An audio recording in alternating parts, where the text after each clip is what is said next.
Estamos muy gustosos de que regreses muy pronto, así que todos estamos felices con esa noticia de tu retorno. Ha sido un gusto escucharte, ¿ya? Bueno, Mayra, te invitamos a que empieces tu conferencia. Gracias. Buenas tardes, soy Mayra Flores, química de la Uni peruana y bueno, ahora haciendo mi posgrado en España y espero regresar muy pronto. Pues para empezar, como vemos en la diapositiva número 2, quiero presentarles a Mikhail Stepp. Este es un botánico ruso que pues a inicios del siglo XX pues estaba muy preocupado en la coloración de las hojas, ¿no? Como podemos observar, pues él veía hojas de distintos colores, rojas, verdes, incluso una misma hoja tenía varios colores. Entonces él se preguntaba qué es lo que podía causar esta diferencia de colores, ¿no? Entonces él, como vemos en la siguiente diapositiva, la 3, ideó un pequeño experimento. Lo que él hizo fue pues hacer un extracto.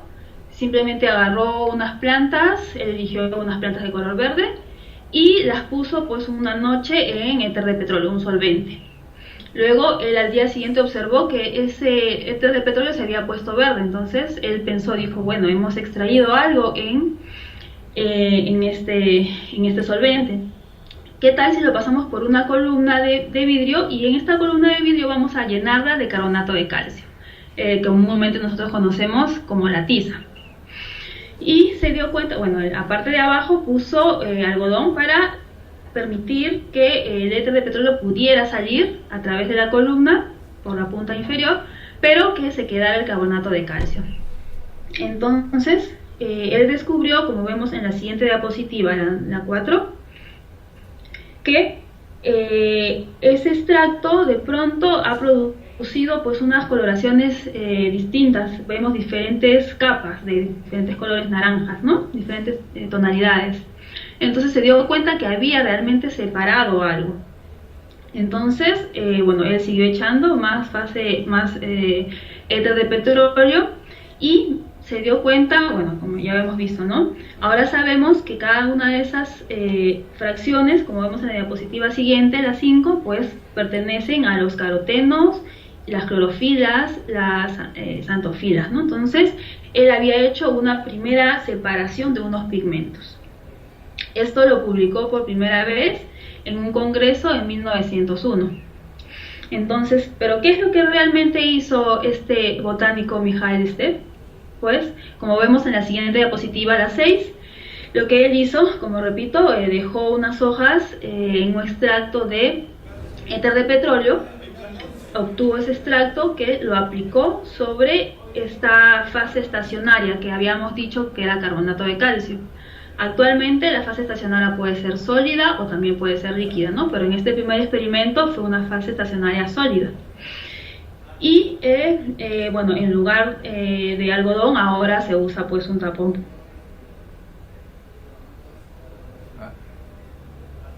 poroso, como vemos en la parte inferior, y se echa la fase móvil, que es el disolvente, que en el caso de este botánico usó éter de petróleo. Ahora sabemos que la fase móvil puede ser tanto líquida como puede ser gaseosa. Entonces, como observamos, él aplica la muestra, la vemos primero representado como una franja negra, y en la columna del lado derecho vemos que a medida que va aumentando un poco más de fase móvil, cada vez se va echando más fase móvil, se va separando en 3 franjas, ¿no? Vemos una verde, una negra y una roja. Entonces, esta fase móvil lo que hace es tratar de empujar estos pigmentos, pero cada uno de ellos se van a ir separando, ¿no? Entonces, como podemos ver en la cuarta columna debajo, tenemos un tubo que ya hemos podido separar totalmente el pigmento de color rojo. Seguimos echando más fase móvil y podemos tener en el último tubo, como vemos, un pigmento de color verde. Entonces ya vemos que con este experimento bastante sencillo, pues él llegó a separar los primeros pigmentos, los carotenos y las clorofilas, que son pigmentos de la mayoría de plantas. Entonces, en la siguiente diapositiva, la 7, pues Mikhail Stepp nombró esto que era una escritura a color, ¿no? Él obtuvo diferentes pigmentos y dependiendo de distintas plantas tenía una composición de colores distinta. Entonces él acuñó, como vemos en la siguiente diapositiva, un nombre para esta técnica y es cromatografía, ¿no? Que en griego significa escritura a color. Y en el año 1906 fue cuando acuñó este nombre por primera vez en el German Botanical Journal, una revista científica muy reconocida de la época, ¿no? Entonces, ¿cuáles son las funciones de la cromatografía? Como vemos en la siguiente diapositiva, pues la primera función es separar los componentes de una mezcla. Vemos aquí en este gráfico el extracto de espinaca se ha puesto en este extracto que luego vamos a... Este es otro tipo de cromatografía en papel que a continuación lo vamos a explicar. Pero vemos que un extracto de espinaca, por ejemplo, nos da 4 bandas, 4 diferentes colores. Entonces, la siguiente diapositiva podemos ver que ya podemos identificarlos, ¿no? Por ejemplo, la primera banda sabemos ahora que son los carotenos, las siguientes son las antofilas y las 2 siguientes son las clorofilas A y B. Entonces, la cromatografía, ¿para qué nos sirve? Primero, para separar, luego para identificar y también para medir la cantidad, las concentraciones. No con esta cromatografía en papel o como en columna que la hizo Svet, pero luego vamos a explicar ahora cómo son los métodos para poder cuantificarlos, ¿no? Entonces, vamos a pasar a la siguiente diapositiva, la 11. Tenemos la clasificación según la fase estacionaria. ¿Qué quiere decir? Por ejemplo, en esta cromatografía plana es una cromatografía en papel. Es exactamente la misma idea, pero en lugar de usar esta columna de vidrio llena de tiza, pues simplemente vamos a usar como soporte o como fase estacionaria el papel. Bueno, es un papel especial, un papel filtro especial, pero se puede hacer también en papel corriente, ¿no?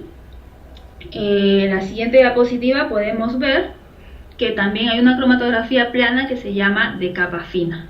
Como podemos observar, es una placa de aluminio que encima tiene un soporte sólido llamado sílica gel. Y también la idea es la misma, tanto de cromatografía de papel como en capa fina, es que se sumerge la parte inferior en un solvente que va a ir subiendo y a medida que va subiendo va a ir arrastrando consigo los pigmentos de la mezcla que nosotros queremos separar. Entonces, por ejemplo, en casa podemos hacer un experimento muy sencillito, como vemos en la siguiente diapositiva, la número 13.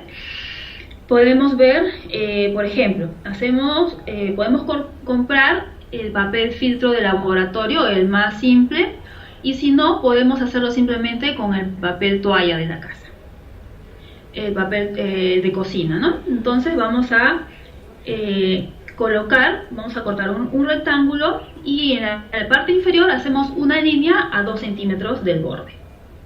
Por encima de esta línea vamos a pintar un puntito yo les recomiendo que empiezan con estos plumones de colegio, estos de cartón, estos simples, de color negro, que no sean marcadores porque no sale bien, tienen que ser con estos plumones los simples, ¿no? De los escolares.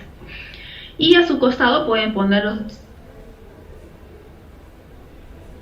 si desean, todos los colores, todos los plumones. Luego este papel lo van a sumergir en un vasito que tenga alcohol, pero solamente hasta una altura de medio centímetro, no más. Porque la idea es que cuando introduzcan el papel, el puntito no tiene que entrar en contacto directo con el solvente, con el alcohol en este caso, sino que tiene que dejar que el alcohol vaya subiendo poco a poco por el papel. Y podemos hacer la comparación como en este ejemplo, hacerlo con alcohol, en otro vasito con agua y también distintas mezclas de agua y alcohol, ¿no? Por ejemplo, en proporción 50-50, 25-75, las proporciones que nos agraden, ¿no? Que podamos probar y van a ver una separación de colores que sale muy bonita. Y en la siguiente diapositiva, la 14, vemos, bueno, este mismo principio, pero si lo hacemos en forma circular, pues inyectando la tinta en el medio y haciendo que el agua suba por el medio y se vaya hacia los bordes, hacia afuera, pues vamos a tener esta cromatografía muy vistosa, ¿no? Entonces los invito a que en casa hagan esta cromatografía con los niños, que es muy fácil y muy vistosa. Entonces podemos continuar ahora en la diapositiva 15, la clasificación. Habíamos dicho cromatografía plana, entonces ahora pasamos a cromatografía en columna, como la que hizo este botánico ruso, Mikhail Svet. Y para esta cromatografía en columna vamos a aprovechar distintas propiedades de las moléculas. Por ejemplo, la cromatografía de intercambio iónico, ¿qué es lo que va a hacer? Aprovechar la carga de las moléculas. Entonces vamos a poder separar las positivas de las negativas. En la siguiente diapositiva podemos ver la cromatografía de exclusión molecular. ¿Qué es lo que vamos a hacer aquí? Vamos a separarlas por el tamaño de las moléculas. Vemos que nuestra muestra está constituida por una mezcla de moléculas azules, que son grandes, y moléculas rojas, que son pequeñitas. Entonces, a medida que nosotros la aplicamos a la columna y seguimos echándole fase móvil o el disolvente, pues vamos a ir arrastrando las moléculas de tal manera que primero van a salir las de un tamaño y luego las de otro, ¿no? Ese regular, el tamaño va a ser dependiendo al gel con el que nosotros vamos a llenar nuestra columna, ¿no? Que bueno, ahora ya la industria ha creado cantidad de geles dependiendo al tamaño de la molécula que nosotros queramos separar, ¿no? Podemos ver un tercer tipo en la siguiente diapositiva, la 17, que es la cromatografía de afinidad. ¿Qué es lo que vamos a hacer aquí? Por ejemplo, esto se aplica mucho para el desarrollo de vacunas, ¿no? Para proteínas. Vemos en la parte al medio de la derecha los antígenos que están dibujados como figuritas de diversos colores. Entonces esto va a simular todos los antígenos que tenemos en una mezcla de proteínas y de repente en la sangre, ¿no? Y cada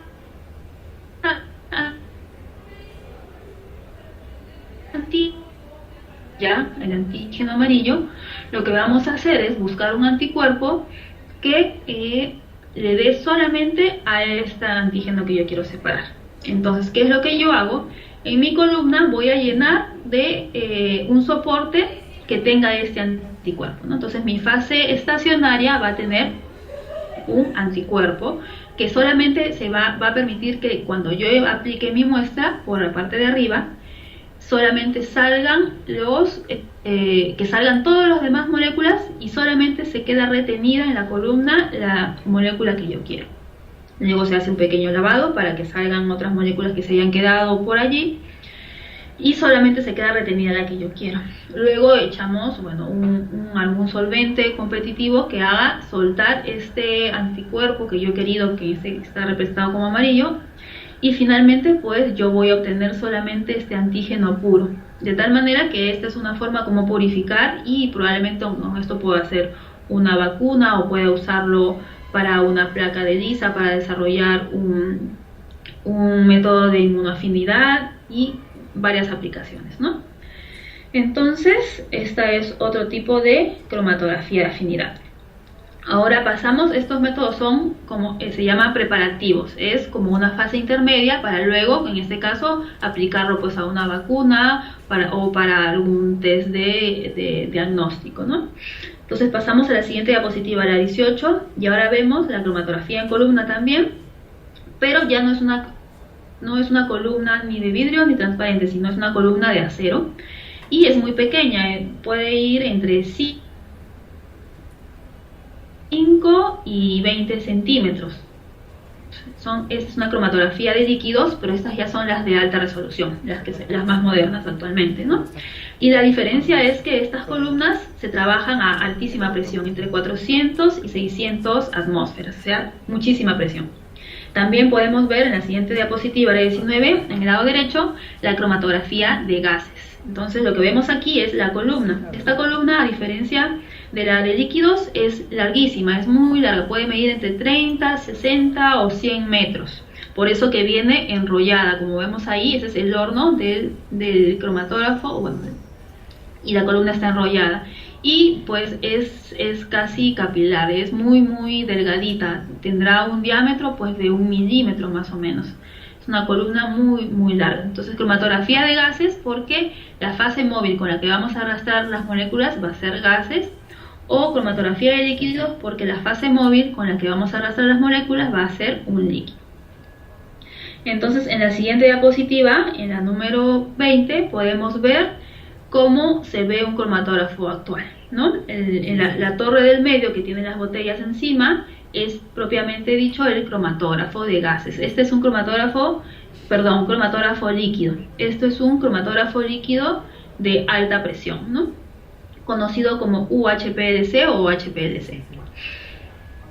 El detector es esa caja que ven al lado derecho, el detector de masas. Es de los detectores más modernos. En el caso de nuestro amigo ruso botánico que inició la cromatografía, el detector que él usaba simplemente era la vista, porque él tenía pigmentos coloreados que él podía separar fácilmente por la vista.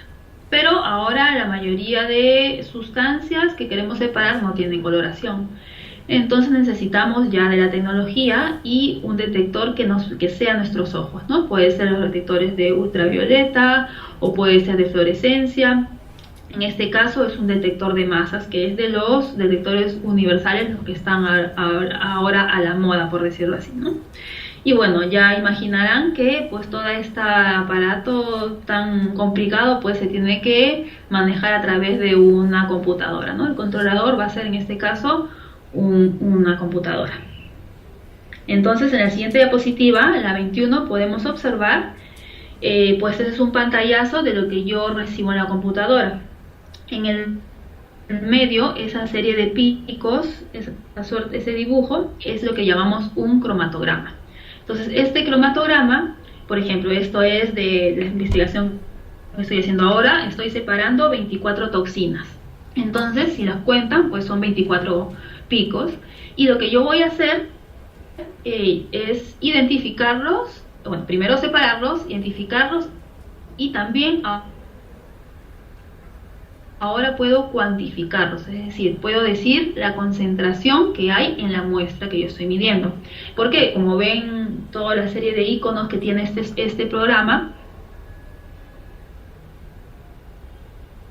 pues me permite hacer una integración, es decir, puedo saber el área bajo la curva, bajo cada uno de estos picos. De tal manera que yo, con una recta de calibrado, que previamente también tengo que construir, puedo saber la concentración de mi muestra, ¿no? Bueno, de las toxinas que yo estoy buscando en mi muestra. Y este método nos permite llegar a concentraciones muy pequeñas. Lo normal es trabajar en los nanogramos, o sea, muy poquito, y podemos llegar con un buen método hasta los picogramos, es decir, ya estamos viendo trazas. Lo que antes pues no se podía ver, ahora lo podemos ver. Esta técnica es muy sensible, ¿no? La siguiente diapositiva, bueno, simplemente para resaltar que esto es ahora la finalidad analítica. Ya no es solamente separar, sino ahora es cuantificar. Entonces, como vemos, bueno, en la diapositiva 23, la cromatografía puede solucionar problemas de la sociedad, ¿no? ¿Y cómo es que los va a solucionar? Como vemos en la siguiente diapositiva, recuerdan hace algunos años que China empezó a tener una alarma porque tenían leche contaminada con melamina. Esta leche no se quedó solamente en China, sino que se expandió hacia todo el mundo. Y pues la alerta pasó de ser solo de China a una alerta mundial. Entonces lo que pasó fue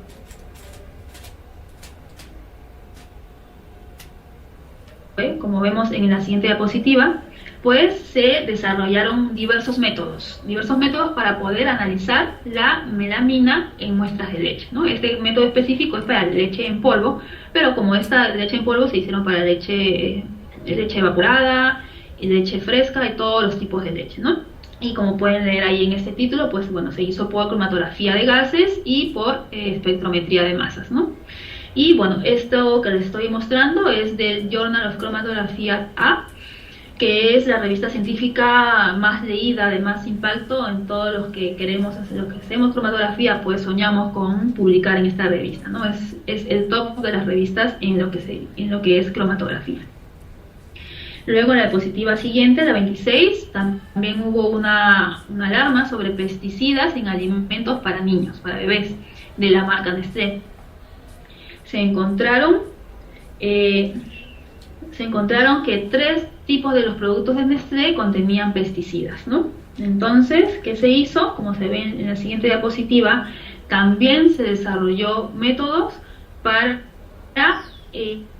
cuantificar, primero detectar y luego cuantificar la cantidad de pesticidas en comida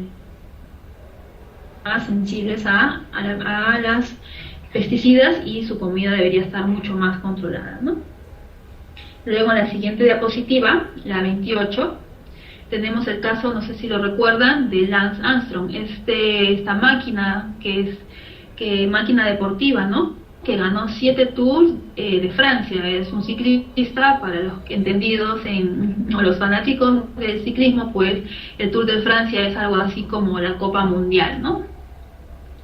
Como la Copa del Mundo para el fútbol, pues el Tour de Francia es de los eventos para los ciclistas, el evento soñado para todos ellos. Y este señor pues ganó 7 veces ese título, ¿no? Entonces ya era un poco sospechoso que tantos años pues se manteniera siempre siendo el primero, y bueno, pues empezaron a sospechar que probablemente estaba siendo ayudado por algunas sustancias que no eran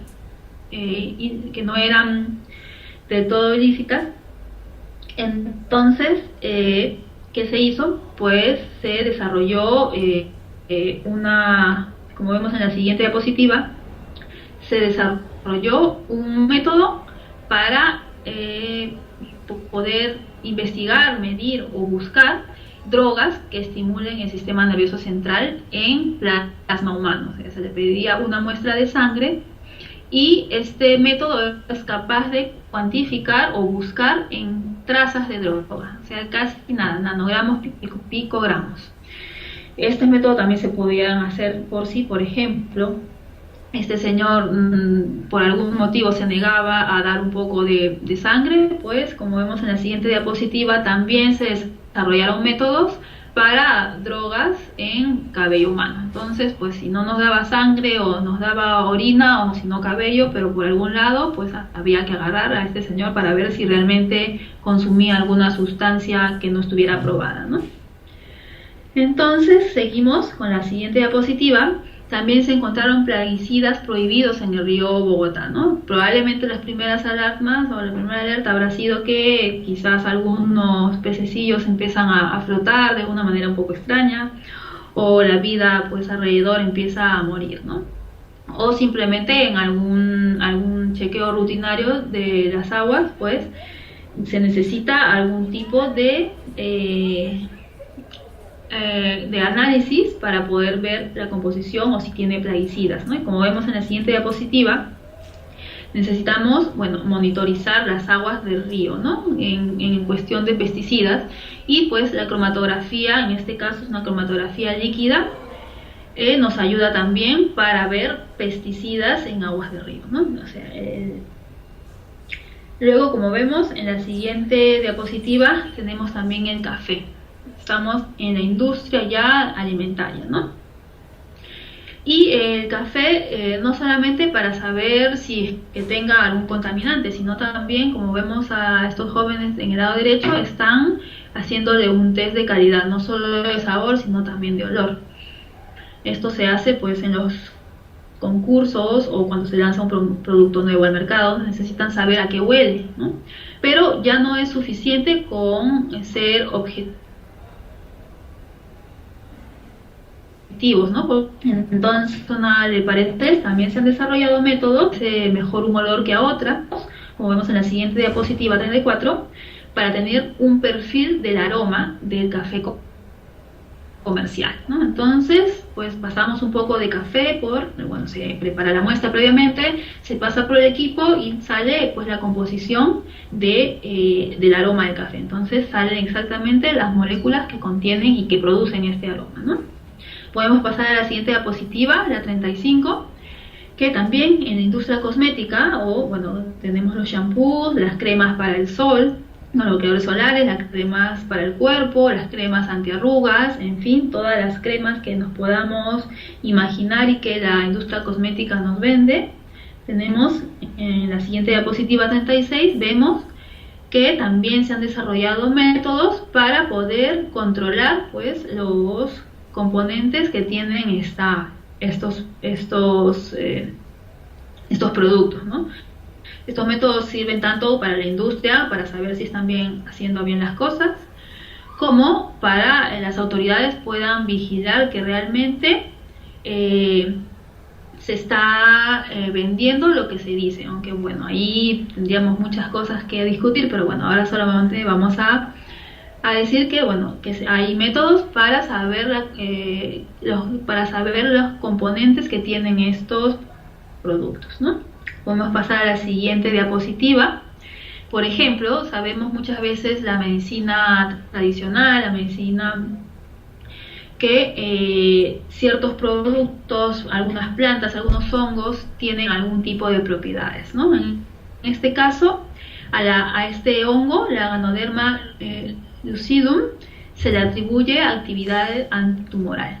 Entonces, pero tenemos que saber realmente qué parte o qué sustancia es la que produce este efecto antitumoral.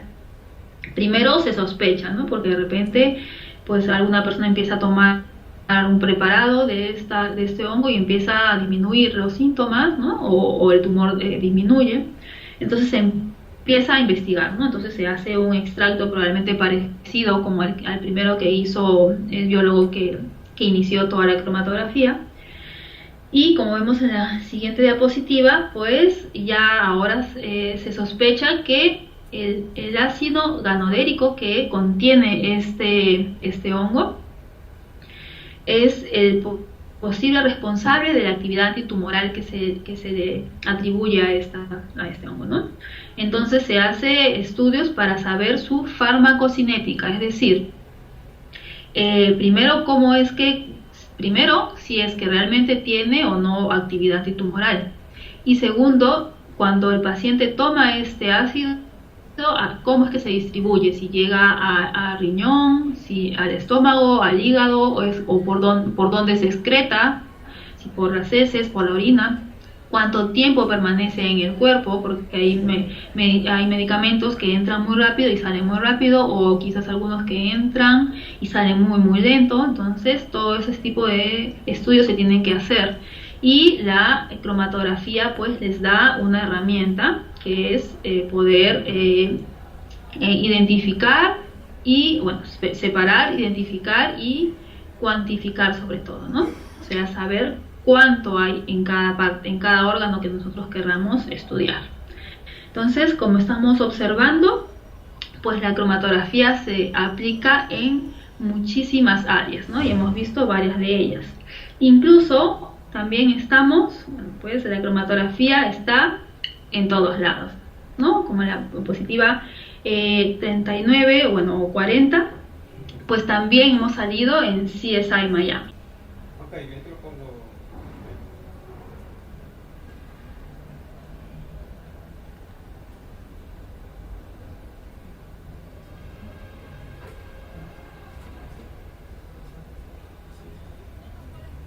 Sí. ¿Ya sabes de qué murió el quarterback? Traumatismo por objeto contundente. Y puede que haya encontrado a la persona que lo causó. Estaba en un bolsillo de sus pantalones. Sé lo de la curva. Eres hombre muerto. ¿Curva? ¿Qué clase de curva? Sea lo que fuere, es algo por lo que valía la pena matar. Qué raro. La nota tiene bordes perforados. Igual que el papel de impresora matricial de puntos. ¿Quién usa ese tipo de papel hoy en día? Exacto.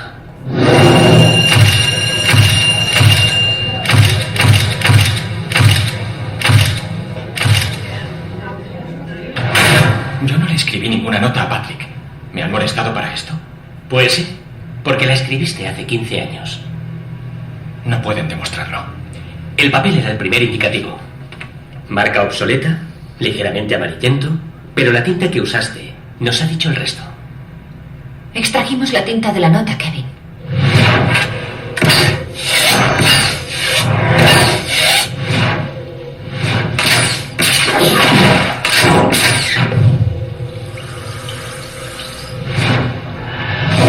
De 1969 a 1994 la tinta se infusionaba con compuesto de camarú, un extracto vegetal. Se les llama fechadores químicos. Determinas el compuesto y obtienes el año en que la tinta fue fabricada. Cuando extraes la tinta se analiza con cromatografía en capas finas.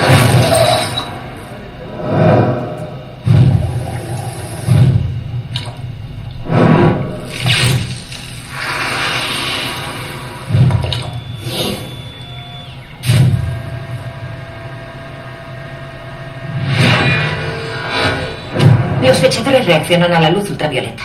Y demuestran que la tinta de tu nota contenía los compuestos C, A y B. Que pertenecen a un único año, 1990. Y la escritura a una única persona, tú. Este es el anuario del curso de Christian Smith, en el que firmaste. Comparamos la letra con la de tu nota. Selo de la curva, eres hombre muerto. Robó el examen de ciencia de mitad de curso. Sacó un 98 falso y trazó la curva para los demás. Hizo que mi 91 fuera una C. Y no entré en Vanderbilt. Y esperaste 15 años para vengarte. ¿Qué? Yo no le he matado. Crystal nos ha dicho que os vio a ti y a Patrick discutiendo antes de que le mataran. Kevin, hermano. Siempre pensé que aparecerías en banda y que llevarías a cabo tu amenaza. ¿La has guardado? Eso ya es historia. Todavía me siento mal. Me enteré de a dónde fuiste a parar. Oye, Alex, ¿Sí, Ryan? ¿ya sabes de qué murió el quarterback? Traumatismo. ¿Ya terminó, Mayra? Perfecto. Entonces, como hemos visto, pues en el video han hecho una cromatografía de capa fina, ¿no? Entonces, al hacer esta cromatografía han podido detectar que pues la nota que este señor escribió hace 15 años, pues bueno, primero detectaron el año, ¿no? Porque tomaron una muestra de el año 90, como es que la tinta de los lapiceros tenían una distribución de bandas que es parecido al experimento que les comenté que pudieran hacer con plumones en casa. Y bueno, y coincidía exactamente pues con esta nota que encontraron en el cuerpo del cadáver, pues, ¿no? De este señor. Así que bueno, está ayudando la cromatografía bueno, es una prueba, ¿no? De que este señor puede estar implicado en ese asesinato, ¿no? Entonces, como vemos, está también la cromatografía es muy vendida en pues las ciencias forenses, ¿no? Y solo para terminar, quería, bueno, cada vez que recuerden que bueno, las ciencias forenses también se aplican en CSI, en estas series bastante famosas. Pues recuerden que los científicos no se ven tanto como en la foto de CSI, sino que se ven como pues en la diapositiva 41, ¿no? Estos son realmente la cara de los científicos, ¿no? Muchas gracias.